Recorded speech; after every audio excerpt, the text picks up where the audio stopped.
This is Road Noise Life 1 Mile at a Time, episode number 31, part 2 of my Defragging Series, Defragging Your House. We're going to figure out how to get rid of the clutter in this episode of Road Noise Life 1 Mile at a Time.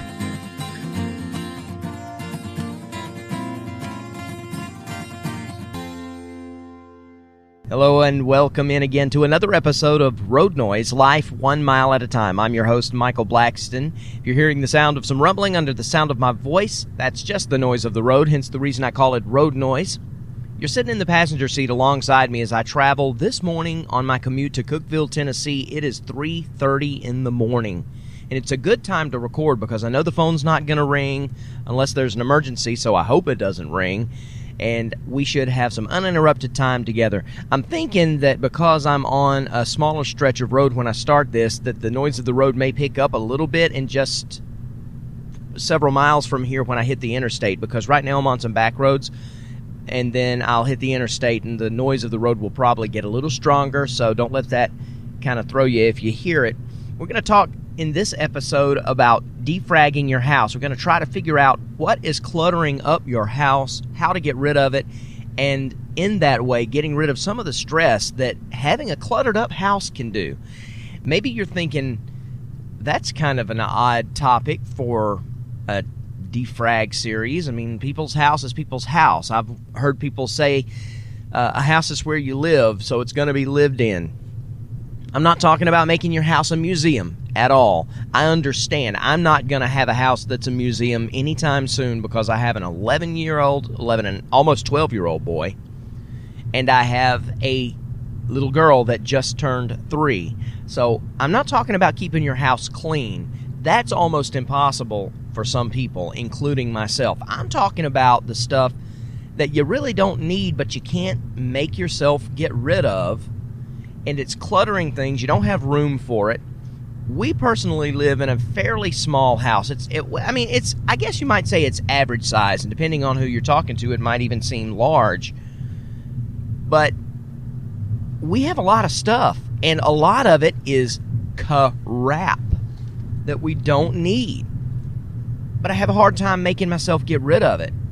And then I walk into the house after a week of traveling all over the Southeast, like I'm doing right now, and when I walk in, I'm used to a hotel room where I can mess it up in the morning and come back to it in the evening, and it's magically fixed because there's turn-down service and maid service in there. And then I come home to this cluttered house that's largely my fault, and it stresses me out. There've been even times I've gotten depressed about it because it's just, I feel like I don't have time with everything else that's going on in my life. Decluttering the house is not something that's always on my mind. So that's why I decided I wanted to make it a topic for the defragging episode, or one of the defragging episodes, because my wife and I have started calling it that, and we've gotten ourselves a plan, and we've decided that we are going to defrag our house. So I thought I'd share with you what we're planning to do, how we're planning to do it, and maybe it's something you should think about. It's something that can be done on a Saturday afternoon or a couple of Saturday afternoons. It can be fun. You can get the entire family involved, and it can help you find space that you didn't know you had, and maybe even bless somebody else with treasures that are not treasures to you. So, I thought about some things that are responsible for cluttering up your house. And I've got a list here. In just a few minutes I'm going to go over 3 things that are hard to throw out. 3 things that might be cluttering up your house that tend to be assigned emotional value, and hence you don't want to throw them out. And that aids in the cluttering up of your living space. But before I do that, I want to tell you 3 stories, short stories. I'm not going to spend a lot of time telling you these stories. They all kind of tie together. I remember when I was a young teenage boy, right after my mom met my stepdad, we found out that my stepdad's father, Al, loved unicorns. He just loved the imagery of a unicorn. And so it became really easy when it was time to get Al a gift to buy him something that had to do with a unicorn. And before you knew it, Al had a shelf, or maybe even shelves, full of these doodads, these knickknacks, ceramic unicorns, pictures of unicorns, anything someone could think of that had a unicorn on it that maybe Al didn't have, Al got. And before long, it was overpowering. And if I'm not mistaken, he eventually said, enough unicorns. I love unicorns, but enough unicorns. Because it was starting to clutter him up, and he, I guess, stressed out about it. He wasn't mean about it or anything like that, but sometimes you have to just say, okay, thank you, but that's enough. Same thing with carousel horses. My mom loves carousel horses.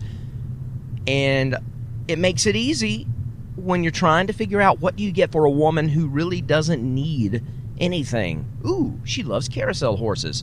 Well, all of a sudden she's got carousels and individual carousel horses. And, you walk into a store that sells knickknacks and stuff like that, and you see one and you immediately think, ooh, that's a great gift. I'll get that for Mom. And when it's time to give Mom a gift, I'll have it ready to go. Well, same thing. Mom had to eventually say carousel horses. Etchings. When I started etching, I learned to do it. My sister can etch as well and does a really good job at it as well. So between me and my sister being artists, we're thinking moms love things created by their kids. My mom became inundated with etchings for a while, and she finally said lovingly, thank you, I love the artwork, but I have enough etchings. I don't need any more etchings on small tiles. For me, I notice that I have an affinity for books. And I know that there are probably some people out there who are listening to this who are in this same boat with me, because I know several people who kind of have this book fetish. My wife my wife reads her books on the iPhone or whatever she's got. She's got an Android, but she's got a book app that she listens, or I don't know why I keep wanting to say listens. She reads books on her Android phone. She likes reading them there. I don't. I like having a physical book in my hand. It's not a traditional old school type thing. I have no problem with people reading them on Android or on whatever device. I have no problem with that at all. That's the way things are going. And as I start getting into wanting to sell ebooks and stuff, I'm really going to get into that type of thing. But for me personally, I like to hold a book in my hand. It's just something about it. I like the feel of it. I like to be able to put it back on a shelf, and I like to watch a collection of those books grow. And I know there are a lot of people who do the same thing. So for me, books don't take very long before they are very much overpowering the space that I have. And how many bookshelves can you have before they start just being stacked up in every little corner that you can find to put one in? And I happen to know that books are one of those things that people hate to throw out, because you might want to read it again, and you feel intellectual, and you feel like you're doing some sort of collection. So I know it's emotional, and sometimes it's because people have given you things, and that's kind of leading into the 3 ways that I think we get cluttered a lot of times in our homes. We get cluttered through gifts that people give us. We get cluttered through found treasures, like things we find ourselves at yard sales or thrift stores or on the bargain shelf, and we really feel like we got a good deal on it, and it was something we weren't expecting, so we snatched it up, but we never use it. And then we also, like I said about my books, we tend to be collectors. If you've got a cluttered house, a lot of times it's because you're a collector of sorts. So those are things that you hate to throw away because you either found them yourself, or especially if they were given to you as a gift. It's hard to want to stick something in a box or a bag and take it to the Goodwill store because someone gave it to you, and you feel like you're breaking their trust or breaking their friendship if you take that item and give it to somebody else. Well, I'm here to break that away. We're going to try to break out of that mold and decide what we need to keep and what we don't need to keep, and how we need to organize. Like I said, my wife and I are planning on doing a defragging day. If we can just get a Saturday or a day where we're both off together and do it. We've been planning this for several weeks now, and we never can seem to get the date together, but it is a solid plan to have a date to do it. And we're going to defrag our house. Let me explain why I'm going with defragging, by the way, really quickly. In episode 30, I explained this, but the whole point behind the word defragging is the idea behind this computer system and process that you used to do when your computer started running slow and you looked and all of the systems that your computer uses was fragmented and bits and pieces were all mixed up together of different things. It was basically a puzzle, and the defragging process on the computer system was taking that puzzle and putting it back together. It took all of the fragmented sections and put them together in something consecutive that made the computer run better because it didn't have to go looking in all different places. Everything was together and nice and organized. The computer ran better. It's called defragging. And I started using that word to represent things in my life when I had things that were fragmented and rolling around and I couldn't get my hands on them. Defragging, when too much was going on, puts things together and makes it less complicated. And so I use that word a lot when it's appropriate to. And I think in this situation, defragging your house to get rid of the clutter is a really good way to use that word. So that's the background on that word. So do you have a bunch of gifts that people have given you that you really could get rid of, but you don't have you can't? You just can't. I like a show that used to come on called, what was it? It was the one with Niecy Nash where they would come in, Clean House, they would come in, and the idea was you would either report yourself and ask for their help, or a friend or a family member would be concerned and they would call you in. And yeah, I know all the stuff's scripted and stuff, but the idea was great and it was fun to watch them do it. What they would do is they would knock up on the door, they would show up, and they would come in with a plan. You had Niecy, who was the boss and kind of an organization all-around person. She's an actress. She was just kind of the host. Then you had a lady, I can't remember these folks' names. I doubt that's correct English, but I'm going with it. I can't remember their names, but you had the lady that was the organization expert, the declutter expert. Then you had the guy who was the construction expert, and then you had the guy who was the design and decorator expert. And what they would do is they would go in room by room and they would talk with the homeowner, and they would first find things that the homeowners would get rid of. And they would put them all out in a yard sale, as much as they could possibly convince them to get rid of. They would put them in a yard sale and raise money to fix the house back to a nice way it was, because these houses were cluttered and messy and just, some of them, gross to look at. And what I'm getting around to in this story, talking about the show, is that seemed to be the hardest part of the homeowner's process of decluttering their house, was getting rid of stuff that they weren't using or didn't need, but they had an emotional attachment to it and they could not make themselves get rid of it. The hosts of the show would pull teeth trying to get these people to get rid of this, because this will be great for the yard sale and it's cluttering up your house and you're not using it. There's no reason to keep it. Yes, I know it was a gift. Yes, I know it means something to you. But it's harming your lifestyle. It's harming your family. And it's making you stressed, which also harms your family. We need to get rid of this and start from scratch. Do things that are efficient and organized. So if you're listening to this thinking, hey, I want to hear what he has to say about this, then you know where I'm coming from. If you don't have a problem with it, fine. That's great. You may know somebody. I guarantee you probably know somebody who does. So, I think there are 3 questions in order to declutter our house that we have to ask ourselves. 3 really important questions. Number 1, what do I need? That's a biggie.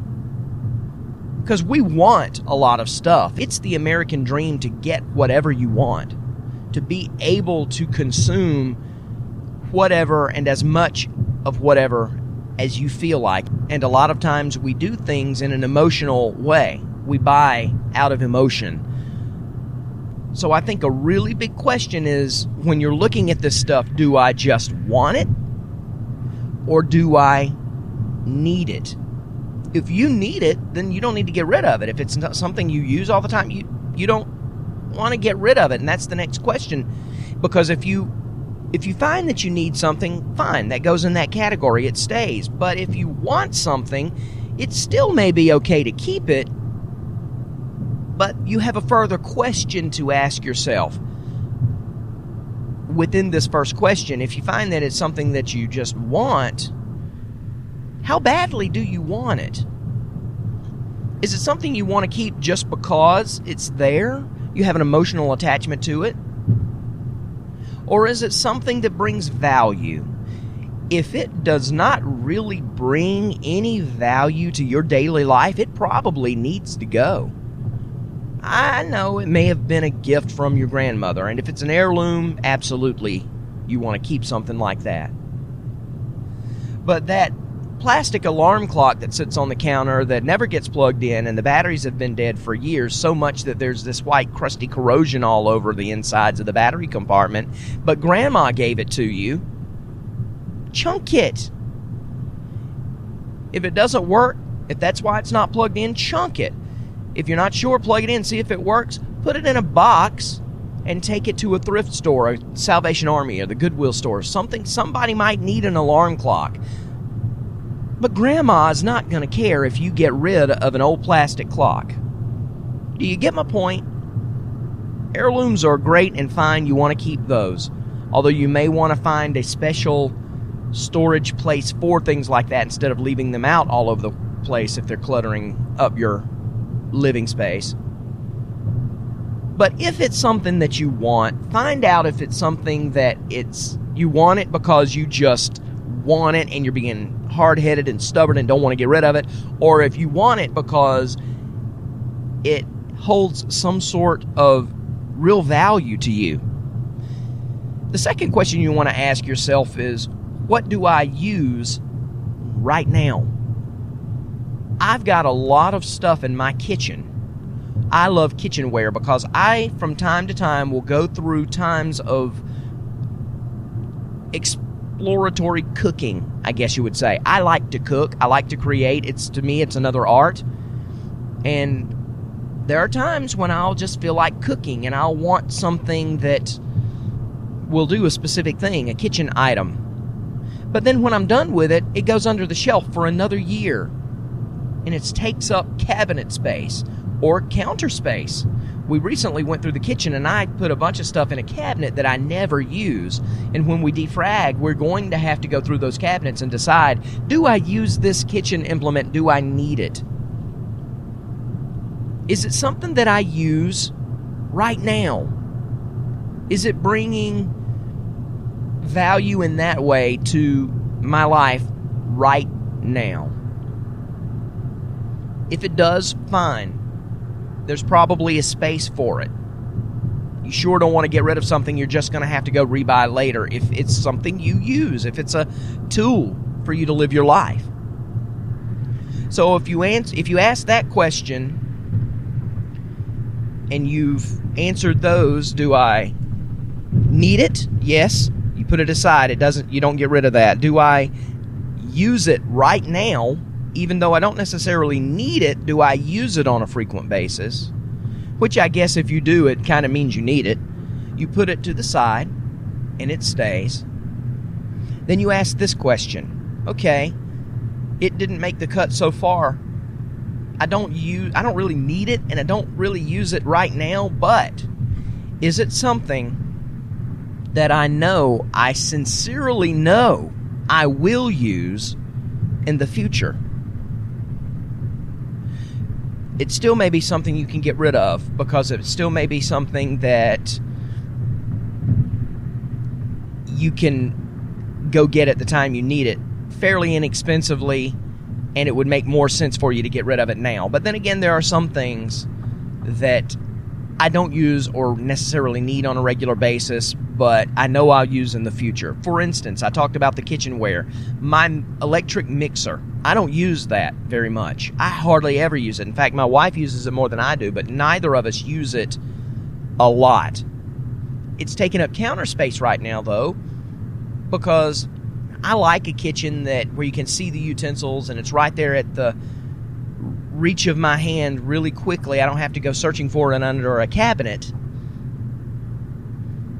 But at the same time, I think I've decided it's going under the cabinet because it's something that I know I'm going to use in the future. And although I don't really need it because I can mix things by hand, it is convenient when the time comes for me to use that electric mixer that I was given, by the way, as a gift from my mother when I was going through one of my times of cooking all the time, and she knew I was loving kitchen gadgetry, as I like to call it, so she got me this nice electric mixer. But right now it really needs to go under the cabinet because I'm going to keep it.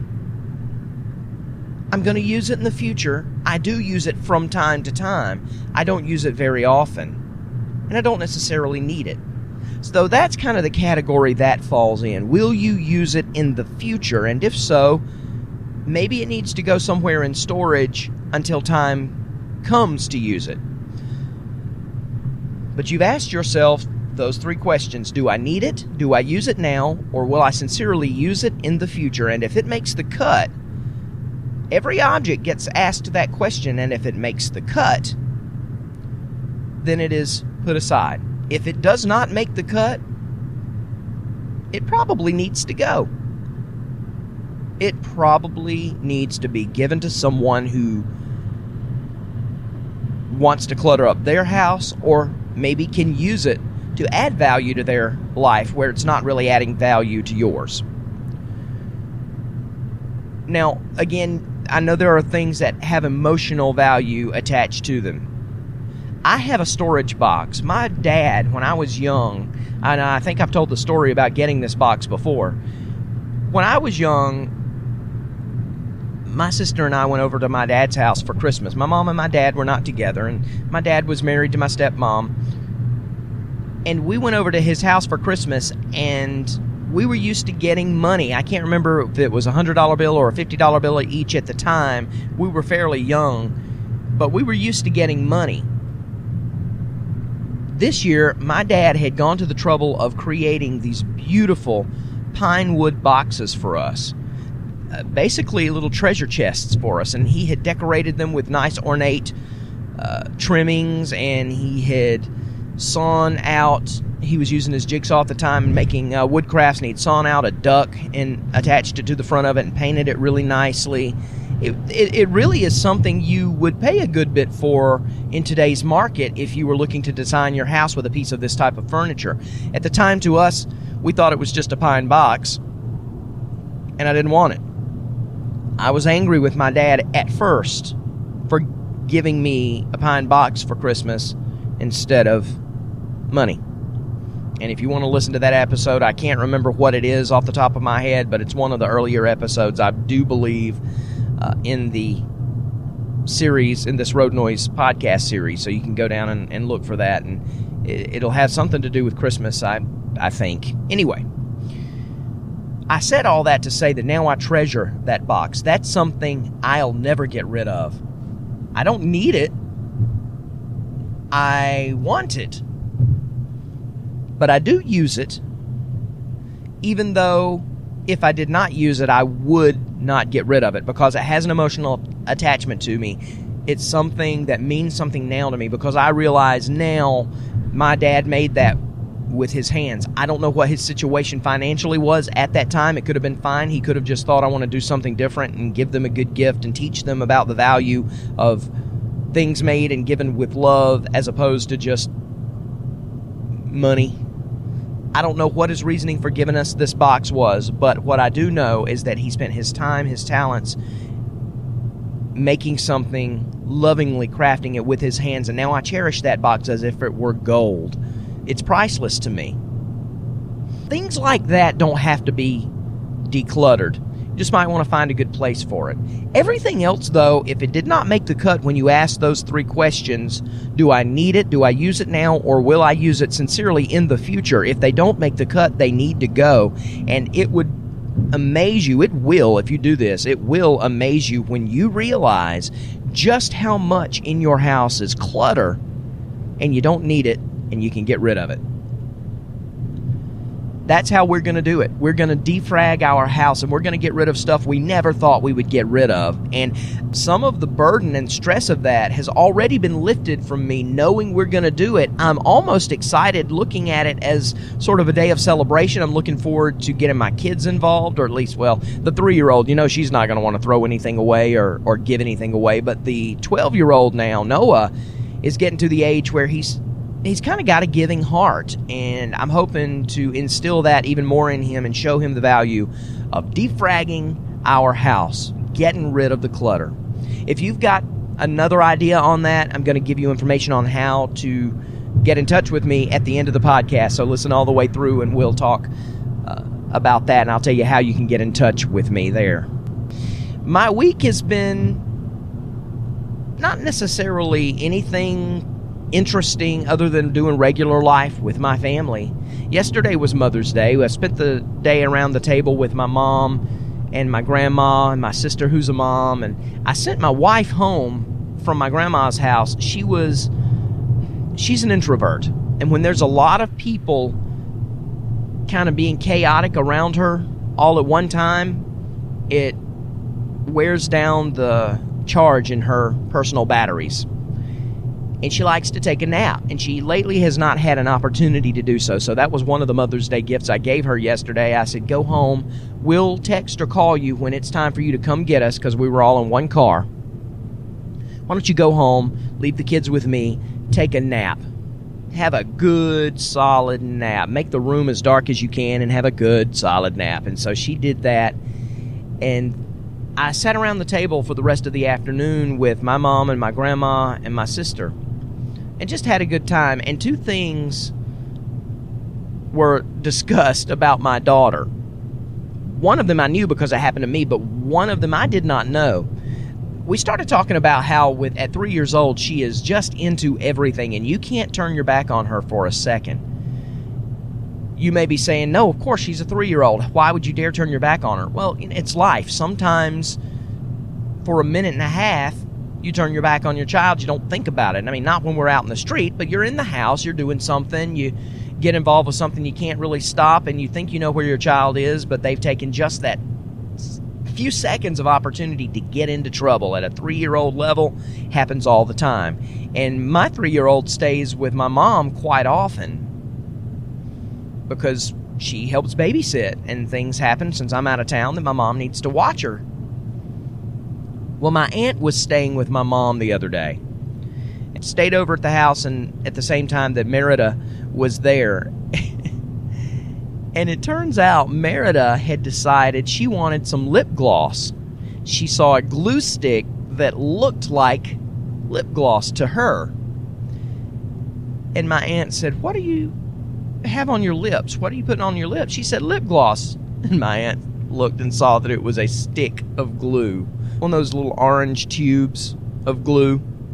Merida thought it was lip gloss, and she started putting it on her lips and pitched a royal fit, I think, when it was taken away from her and then told, "You have to wipe your lips off." "No, don't wipe my lips off. It's lip gloss." "No, it's glue." "No, it's lip gloss."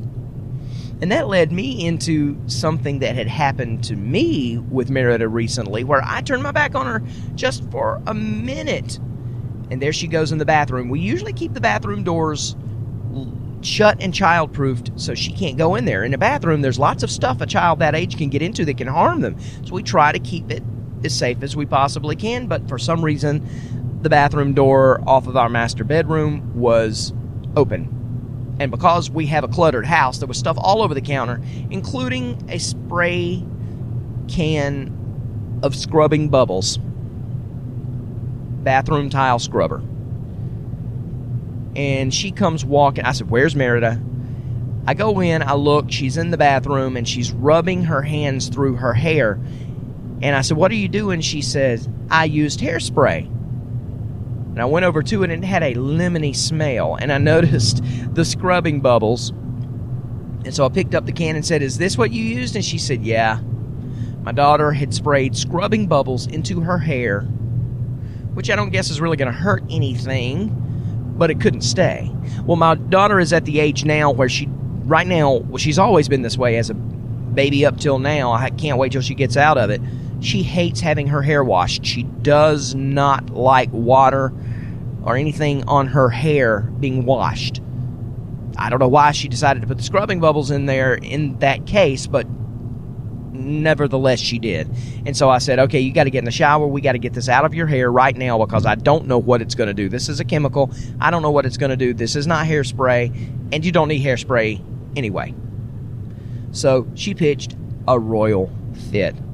We spent the afternoon talking about kids and life and family, and it was just a fun time yesterday, spending Mother's Day with my mom and my sister and my grandma. But that is what happened on my week, or at least yesterday for me. And then I want to give you a positive review. I like to do a positive review at the end of every episode, and this positive review is for a franchise company.